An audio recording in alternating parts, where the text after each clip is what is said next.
agak malang di Kelantan, agak malang bahawa kita perlu tanya soalan ini, sama ada perpaduan kaum berlaku di Kelantan atau tidak. Agak malang. Sebenarnya benda ni dah terang, tak perlu bersulur dah.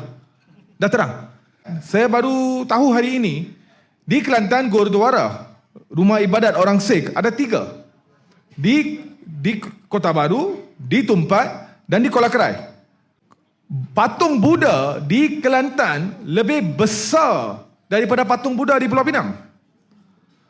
Lim Guan Eng kata sebelum pilihan raya yang baru-baru ni, saya rasa 2022 lah, November, dia kata kalau PAS masuk dan berkuasa di Pulau Pinang, maka gelombang hijau akan datang dan lebih kurang saya dengar cerita dia ialah kuil Hindu dengan kuil Cina ni susah nanti.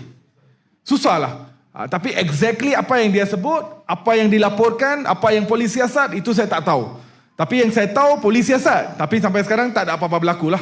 Kita kena tanya Saifuddin nanti apa jadi ya cerita ni. Baik. Dia kata kalau PAS masuk Pulau Pinang, akan datangnya gelombang hijau, tsunami hijau. Dalam kata lain, kuil Cina dengan kuil India ini akan hilang. Akan hilang. Okey. Saya nak tanyalah, berapa lama PAS memerintah Kelantan? Kenapa patung Buddha lagi masih ada lagi? Kenapa tak hilang? Walaupun kalau itu adalah zaman Thai dulu kita dah ada kuil itu, kalau ya pun, tapi kenapa kuil itu masih wujud? Kenapa patung itu masih wujud? Ada orang pernah katakan PAS ni dia akan jadikan kerajaan Taliban. Malah saya pernah dengar baru-baru ini di Facebook, di HPP, ada tanah digazetkan atau untuk kuil dan sebagainya, untuk kuil Buddha atau kuil Hindu, ada. So artinya ada sumbangan daripada kerajaan negeri. Negeri di mana 95% orang Melayu, orang Islam, hampir semua, kalau bukan semua, adun di Kelantan adalah orang Islam. Saya rasa semua. Ya, semua. Tak ada pun wakil. Yang ada pun paling best pun special officer sahaja yang bukan Islam. Yet Kelantan, orang non-Muslim boleh dapat apa yang dia mau, apa yang dia perlu. Mungkin tak dapat lebih lah, tapi setakat dia dapat. So jadi, bagi saya ialah Kelantan adalah satu model yang cukup bagus. 95% Melayu, Islam. Yet kita ada perpaduan kaum. Sekali masa pilihan raya yang lepas, ada cerita dibangkitkan, dia bagi tahu dekat orang-orang Cina semua, kalau you undi gerakan, sebab di situ yang lawan DAP gerakan lah kan, PAS tak lawan DAP di situ. So yang lawan tu gerakan. Dan kalau gerakan menang, gerakan akan membenarkan PAS masuk di Pulau Pinang. Yang you punya bakute akan hilang. You tak boleh namakan bakute, you kena makan cikute lepas tu. Itu cerita dia. Tapi saya bagi tahu dekat orang sana, hampa tahu tak?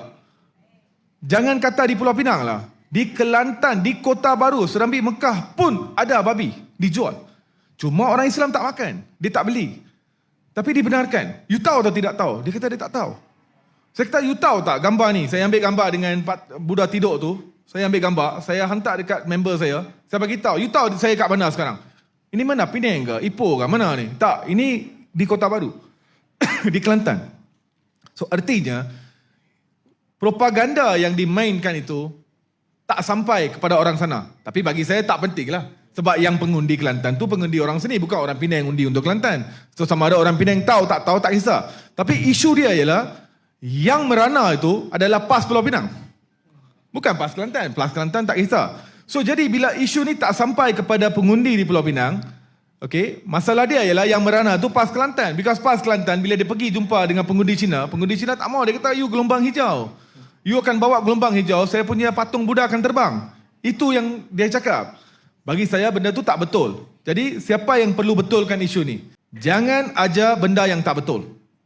Itu satu. Dan kedua, pastikan ada satu undang-undang yang keras supaya orang yang mengajar benda-benda yang tak betul patut dihukum. Salah satu negara yang saya nak gunakan contoh ialah Singapura. Singapura, when comes to racism, Singapura mengamalkan zero tolerance. You buat ucapan berbau rasis, you akan ditendang. Kalau you orang luar, kalau you contohnya you orang dari luar ada PR, dia akan batalkan PR dan tendang you keluar. Dan kalau orang tu orang Singapura, hukuman akan dikenakan hampir serta-merta. Sebab apa? Singapura mengamalkan zero tolerance. So jadi bagi saya lah, itu yang kita perlu buat untuk pastikan perpaduan yang sedia ada tu boleh terus diamalkan.